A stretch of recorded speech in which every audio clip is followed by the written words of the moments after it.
Hello and welcome to the Flipping Wholesaling Houses in New York show. I am Michael Pinter, where I teach you how to start flipping wholesaling houses, or if you're already doing it, how to grow your business. I have good connection. I am in South Hempstead, New York.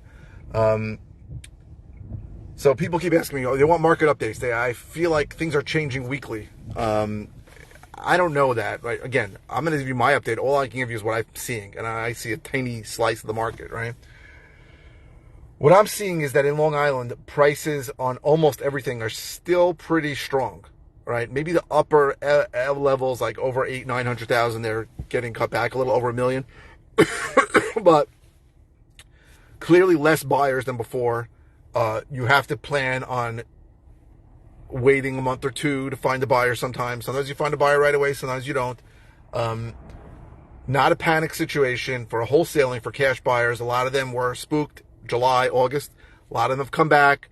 They see that the market hasn't taken a hit, and they were looking to buy. I got a showing today that went very well in Glen Cove,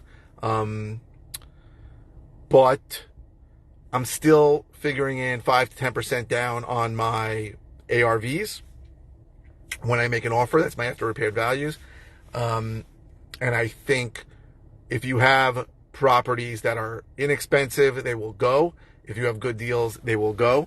And really, you need to be very, very concerned about the asking price you put out there. So I have one property that I screwed up on. I listened to my dispo manager about listing it high, and it was a mistake. I listed it at $699. I wanted to list it at $649. I have offers at $640, a little over $640. I probably would have got higher offers if I would have listed at $649 than I got listing at $699. That was a mistake. But on other things, I think I'm doing okay. You have to be priced right. You have to price it lower than you think you're going to sell it for. That really is a rule to live by, that a lot of people have a problem with. They're like, well, I need room to negotiate. That is stupid thinking. It's probably the number one way that you as a seller are communicating with potential buyers is the asking price, right? There are people looking at a certain range, right? I want to buy a house in this area and I don't want to spend more than $600,000. So if you list that property at $609, they're not even going to see your house. You list it at $599, you're on their radar screen. So you want to list properties lower. Don't make that mistake. That's always the truth. But in today's market where there's fewer buyers because a lot of people got priced out mortgage-wise, you really want to be priced well. You do not want to make a mistake, and you don't want to make a mistake and price yourself too high. Now you say, well, I go high, I can always go lower. You can, but it's not the same, right? People see price drop. They see your listing getting stale. They want to know. They would start thinking, what's wrong with it? If this house looks great, something must be wrong with it. That is creeping in the back of everybody's head. So you do not want to drop price. You want to start low. I would say almost every property I sell goes above asking. 99 out of 100 do. And people are like shocked. I had a property I was asking X, and the guy goes, well, if I give you X, I go, no, I already have an offer higher. He goes, what? Like, it didn't make sense to him. I'm like, yeah, all my properties really go above. I price them low, and that's how it works. I think that, a lot of smart people agree with that. I don't always subscribe to it. I don't always do it, even though I know it's the right thing to do. But in today's market, I think it's even more important. You want to price yourself low, certainly below psychological points.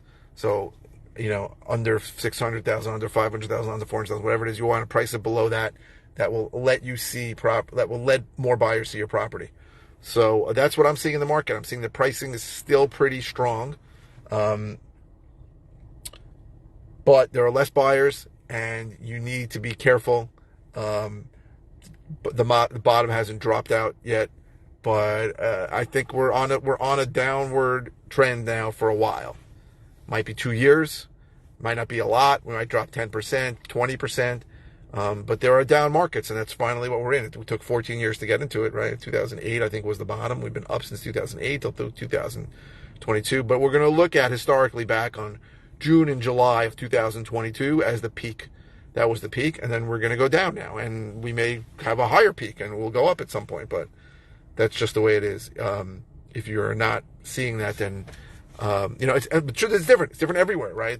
I know people told me, I have friends in Utah told me their higher end market is down 30% for a property that's over $600,000. The guy lost money on 6 flips that he had just had come to the market. I know guys in Idaho down 25%.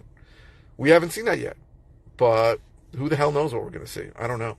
Again, a lot of those markets like Utah and Idaho had crazy run-up since the pandemic started. So since 2020, these markets were up huge to the point where they thought things were crazy.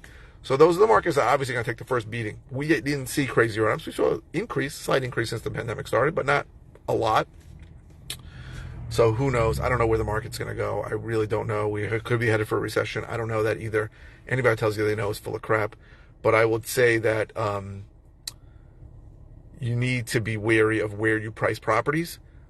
There are still plenty of cash buyers. There are still plenty of buyers looking for houses. There still is a very, very low inventory. We still haven't seen a lot of the evictions come through since the moratorium ended. We haven't seen a lot of foreclosures come through since the moratorium ended. So those are going to come through, and maybe it'll take 2 years or 3 years. Who knows what the hell's going to happen after that. So I hope this was helpful. If you're interested in all the ways I can help you, go to howtoflipnewyork.com. What else is there? I also have learned to flip in newyork.com. I don't know. Please, if you're watching on YouTube, please subscribe. If you're watching on any media channel, please click the thumbs up. The likes really help the algorithm, let more people see me. I post 5 times a week. I don't always know what to say, so please keep the questions coming. They give me food for thought, give me ideas to talk on, and also they let me answer your questions directly. So you can ask any question you want. It does not have to be about the video you're watching. If it's a simple answer to the question, I'll just reply with an answer. If it's something I've covered recently, I'll send you a link to a video or videos on it. If it's something new, I will do a brand new video on it. So thank you very, very much for watching. I really appreciate it.